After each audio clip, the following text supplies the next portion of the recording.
നമസ്തേ പ്രിയമുള്ള പ്രേക്ഷകരെ, നമ്മുടെ ചർച്ച ചെയ്യുന്നത് ജ്യോതിശാസ്ത്രത്തിൽ സൂര്യൻ്റെ മേടൻ രാശിയിലേക്കുള്ള പ്രവേശനവും അത് ഓരോ രാശിക്കാർക്കും ഉണ്ടാക്കുന്ന ശുഭാശുഭ ഫലങ്ങളുമാണ്.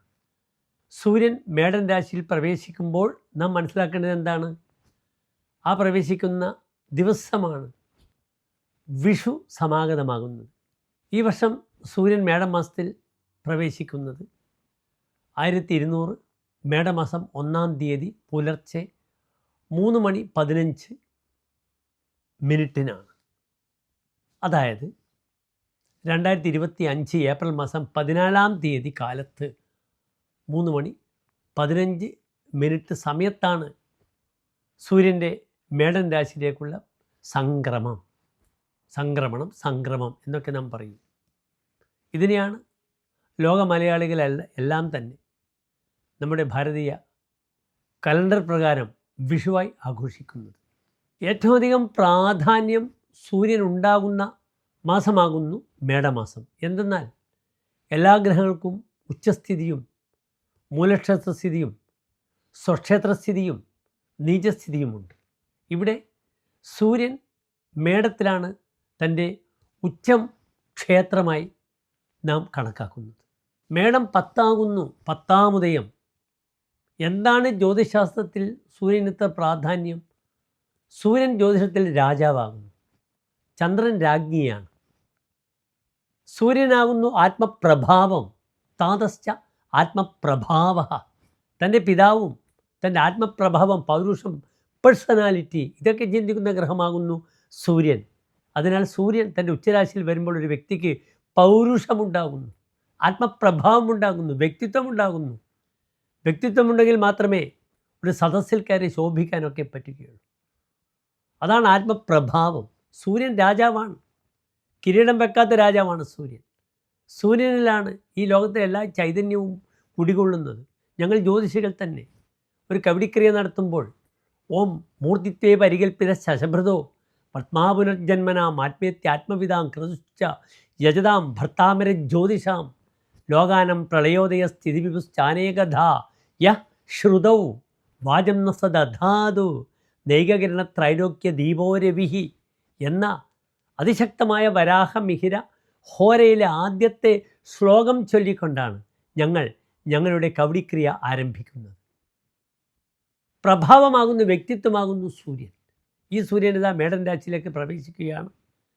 എപ്രകാരമാണ് ഈ ഉച്ചരാശിയിൽ സൂര്യൻ എത്തുമ്പോൾ മേടം മുതൽ 12 രാശിക്കാർക്കുമുള്ള അനുഭവമെന്നാണ് നാം ചിന്തിക്കുന്നത്. ഇവിടെ മേടം മുതൽ മീനം വരെയുള്ള 12 രാശിക്കാർക്കും സൂര്യൻ്റെ ഈ ചരവശാലുള്ള മേടൻ രാശിയിലേക്കുള്ള പ്രവേശനം എത്രത്തോളം ഓരോ രാശിക്കാർക്കും ശുഭഫലങ്ങളെ പ്രദാനം ചെയ്യുന്നു എന്ന് നമുക്ക് ചിന്തിക്കണം. വളരെ വിശദമായി വിഷുഫലം നാം ചർച്ച ചെയ്യുന്നുണ്ട്. ഇവിടെ സൂര്യൻ്റെ മേടം രാശിയിലേക്കുള്ള പ്രവേശനവും അതെപ്രകാരം ഓരോ രാശിക്കാരെയും സ്വാധീനിക്കുന്ന വിഷയമാണ് നാം ചർച്ച ചെയ്യുന്നത്. പ്രിയമുള്ള പ്രേക്ഷകരെ, അടുത്തതായി നാം ചർച്ച ചെയ്യുന്നു തുലാം രാശിക്കാരുടെ ശുഭാശുഭ ഫലങ്ങളാണ്.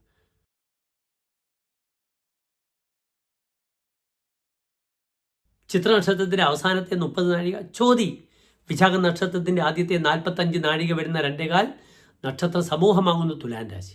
ഇവിടെ തുലാം രാശിക്കാർക്ക് സൂര്യൻ എവിടെ നിൽക്കുന്നു? 7-ാം ഭാവത്തിൽ നിൽക്കുന്നു. സൂര്യൻ ഏത് ഭാവത്തിൻ്റെ അധിപനാണ്? തുലാം രാശിക്കാർക്ക് 11-ാം ഭാവത്തിൻ്റെ അധിപനാണ്. 11 നല്ലൊരു ഭാവമാണ്. ശുഭഗ്രഹങ്ങൾക്കും പാപഗ്രഹങ്ങൾക്കും ഏറ്റവും നല്ല ഭാവമാകുന്നു 11-ാം ഭാവം. എന്താണ് 7-ാം ഭാവത്തിൽ പാപഗ്രഹങ്ങൾ വന്നാലുള്ള ഫലമെന്ന് നമുക്ക് ചിന്തിക്കണം. പാപയ സപ്തമയെ കളത്ര മരണം. 7-ൽ പാപഗ്രഹം എന്നാൽ കളത്ര മരണം, ഭാര്യ മരിക്കുക, ഭാര്യ നശിച്ചു പോവുക. രോഗോ വിയോഗോസ്യവ ഭർത്തുർവ. രോഗമുണ്ടാകുക, വിയോഗം, സെപ്പറേഷൻ ഉണ്ടാവുക. ഭാര്യക്കാണെങ്കിൽ ഭർത്താവിന് ഈ രോഗങ്ങളൊക്കെ ഉണ്ടാകാം, ഭർത്താവിനാണെങ്കിൽ ഭാര്യയ്ക്ക് പ്രയാസങ്ങളൊക്കെ ഉണ്ടാകാം. ഗമന അന്തരായ, യാത്ര പുറപ്പെടുന്ന വ്യക്തിക്ക് വിഘ്നങ്ങൾ വരിക. ഉദ്യാസു മൂത്രകൃച്ഛാദേഹ, മൂത്രതടസ്സങ്ങൾ മുതലായവ ഉണ്ടാകുക. യൂറിനറിയായി ബന്ധപ്പെടുന്ന ബുദ്ധിമുട്ടുകൾ ഉണ്ടാകുക.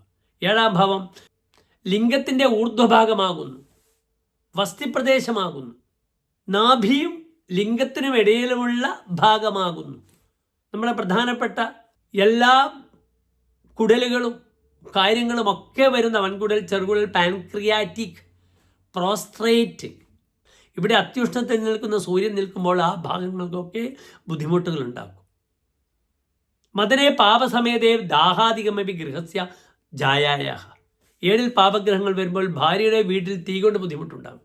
തീ പിടിക്കുമെന്നാണ്. ഇന്ന് തീ പിടിക്കൽ പുര കത്തലല്ല, പഴയ കാലത്ത് വീട് കത്തലാണ് തീപിടി. ഇന്ന് അതല്ല. ഏറ്റവും വലിയ അപകടം എന്താണ്? ഗ്യാസ് പൊട്ടിത്തെറിക്കുക, ഗ്യാസ് കൊണ്ട് ബുദ്ധിമുട്ടുകൾ ഉണ്ടാവുക. ഇതൊക്കെ വളരെ ശ്രദ്ധിക്കേണ്ടുന്ന മാസമാകുന്നു. പ്രത്യേകിച്ച് മേടം 10 വരെയുള്ള സമയം സൂര്യൻ അത്യുച്ചസ്ഥനാണ്. പലപ്പോഴും ചിലർക്ക് പ്രഭാവങ്ങളും യാത്രയുമൊക്കെ സമയത്ത് നടക്കാം. കാരണം ലാഭാധിപനാണ്, ലാഭമുണ്ടാകാം, തൻ്റെ പൗരുഷം ഒക്കെ പ്രകടിപ്പിക്കാം.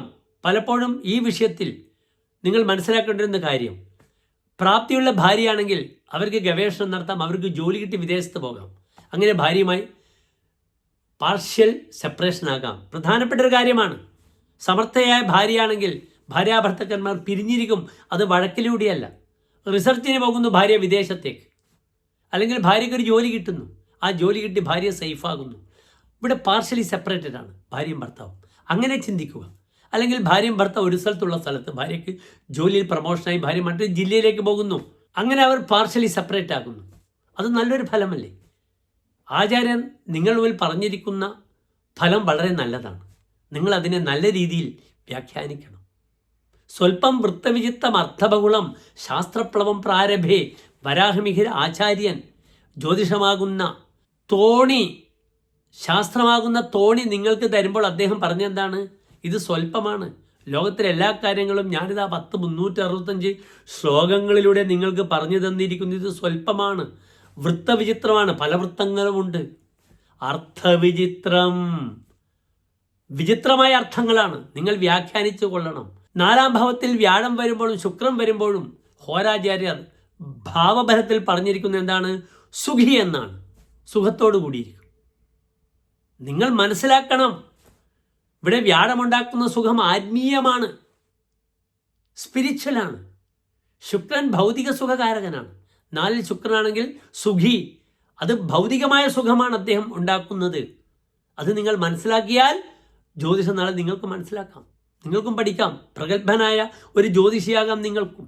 അതിനാൽ 7-ൽ സൂര്യൻ വരുമ്പോൾ വരാഹമിഹിർ ആചാര്യൻ എന്താണ് പറഞ്ഞത്? സ്ത്രീവിർഗത പരിഭവം മതകേ പതങ്കേ. 7-ൽ സൂര്യൻ വരുമ്പോൾ സ്ത്രീകൾക്ക് പരിഭവം ഉണ്ടാകും. അത് ഭാര്യയാകാം, അന്യ സ്ത്രീകളാകാം. അതിനാൽ സ്ത്രീ വിഷയത്തിൽ വളരെയധികം ജാഗ്രത പാലിക്കും. ദാമ്പത്യത്തിൽ ക്ലേശങ്ങൾ ഉണ്ടാകുമെന്ന് സാരം. പലപ്പോഴും മേടൻ രാശിയിലെ സൂര്യനാണ്. ഞാൻ പ്രത്യേകിച്ചൊരു ഫലം നേരത്തെ പറഞ്ഞു. ചില പാപരതി വരും മേടത്തിലെ സൂര്യൻ. അതിനാൽ മറ്റു ചില സ്ത്രീകളൊക്കെ സൗഹൃദങ്ങൾ ഉണ്ടാവുക, എന്നിട്ട് ബുദ്ധിമുട്ടുകൾ വരിക, ഭാര്യയ്ക്ക് പരിഭവം വരിക, അന്യ സ്ത്രീകൾക്കും പരിഭവം വരിക എന്നൊരു ഫലമുണ്ട്. തൻ്റെ ഓഫീസിലായാലും കർമ്മമേഖലയിലായാലും വളരെ ശ്രദ്ധിക്കുക. കാശ് കൊടുത്ത് വിദേശത്ത് വന്നവർ ശ്രദ്ധിക്കുക. യാത്രയിൽ ചതിക്കുഴികളുണ്ടോ എന്നറിയണം. വളരെയധികം ജാഗ്രത പാലിക്കണം. ചമത്കാരി എന്താണ് പറഞ്ഞിരിക്കുന്ന ഫലം എന്താ? ദ്യുനാഥോ യഥാ ദ്യുന യാദോ നരസ്യ പ്രിയാതാപനം പിണ്ടപീഡാചിന്ത. 7-ൽ സൂര്യൻ വരുമ്പോൾ പ്രിയാതാപനം, തൻ്റെ പ്രിയപ്പെട്ടവൾക്ക് താപമുണ്ടാകും, ദുഃഖമുണ്ടാകും നാം പറഞ്ഞു കഴിഞ്ഞു. പിതാവിന് അസുഖങ്ങൾ ഉണ്ടാകാം, പിണ്ടകർമ്മങ്ങൾ അനുഷ്ഠിക്കേണ്ട ചിന്തകൾ വരുമെന്നാണ്. പൈതൃകമായ ചില വിഷയങ്ങൾ, അച്ഛനുമായി ബന്ധപ്പെടുന്ന രോഗാദ്യരസങ്ങൾ, അച്ഛൻ്റെ സഹോദരങ്ങൾക്ക് രോഗമുണ്ടാവുക. കാരണം 11-ാം ഭാവാധിപനാണ്. ജ്യേഷ്ഠഭ്രാത, തൻ്റെ ജ്യേഷ്ഠ സഹോദരങ്ങൾ, അവർക്ക് ബുദ്ധിമുട്ടുകൾ വരിക, ഇവർക്ക് രോഗാദ്യ അരിഷ്ടതകൾ വരാം. ഭവേ തുച്ഛലബ്ധിർ ക്രയവിക്രയേബി. കച്ചവടത്തിൽ, വ്യാപാരത്തിലും ക്രയവിക്രയത്തിൽ വളരെ തുച്ഛമായ വരവ് മാത്രമേ ഉണ്ടാവുകയുള്ളൂ. അതിനാൽ വ്യാപാരികൾ ശ്രദ്ധിക്കണം. ഇൻവെസ്റ്റ്മെൻറ്റ് ചെയ്യുന്നവർ ശ്രദ്ധിക്കുക. പ്രത്യേകിച്ച് ഏപ്രിൽ 14 to 24 നല്ലതാണ്. ശ്രദ്ധിച്ച് ഇൻവെസ്റ്റ് ചെയ്യുക. അത് കഴിഞ്ഞാൽ വലിയ ബുദ്ധിമുട്ട് വരും. മറ്റ് 20 ദിവസം അല്പവിത്ത എന്ന ഫലം പറഞ്ഞിരിക്കുന്നു, അതും ശ്രദ്ധിക്കുക. പ്രതിസ്പർദ്ധയാ നെയ്തി നിദ്രാം കഥാചിത്. ശത്രു കാരണം ഉറങ്ങാൻ പറ്റില്ല. ശത്രുദോഷം വളരെയധികം അനുഭവിക്കേണ്ടി വരും ഈ സമയത്ത്.